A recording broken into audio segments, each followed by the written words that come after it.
दोस्तों IPO analysis के अंदर आज जिस कंपनी की हम बात कर रहे हैं उसका नाम है होटल लीला, जिसने रिसेंटली अपना आईपीओ लॉन्च किया by the name of Schloss Bangalore.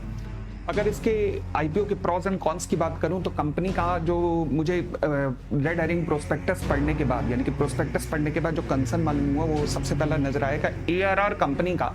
ARR hotel industry में बड़ा इंपॉर्टेंट फैक्टर होता है, मतलब एवरेज रूम रेंट जो है वो 16,400 है, जबकि इसी कैटेगरी के होटल्स का 22,500 है, यानी कि कंपनी ज़्यादा चार्ज नहीं कर पा रही है। फिर कंपनी का ऑक्यूपेंसी लेवल भी मुझे थोड़ा कम नजर आया, अराउंड 65% पे, जबकि इसकी सेक्टर की बाकी कंपनियों का ताज वगैरह का अराउंड 75% का ऑक्यूपेंसी लेवल रहता है, यानी कि 75% वो पूरे साल में बुक रहती हैं। सबसे इंपॉर्टेंट रेशो इस इंडस्ट्री होटल इंडस्ट्री में होती है enterprise value oblique EBITDA ratio, जो कि कंपनी का 20 टाइम्स है, जबकि इसी के और कंपटीटर लाइक वेंटिव हॉस्पिटैलिटी वगैरह का EV oblique EBITDA ratio around 17 times है। तो कंपनी अपने पीयर्स के मुकाबले में थोड़ी सी महंगी प्रतीत हो रही है। बाकी अगर प्रॉस की बात करूं, कंपनी बहुत बड़ा ब्रांड है। पैसे का यूज क्या होने वाला है, कंपनी अपने एग्जिस्टिंग डेट को पे करेगी, जिससे कि कंपनी की इंटरेस्ट की लायबिलिटी फ्यूचर में काफी कम हो जाएगी।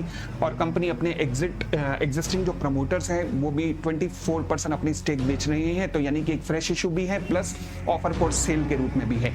अगेन ये कोई बाइंग सेलिंग रिकमेंडेशन नहीं है, जब भी आपने बाइंग सेलिंग करनी हो अपने एनालिस्ट की एडवाइस के बेसिस पर ही करना। Thank you.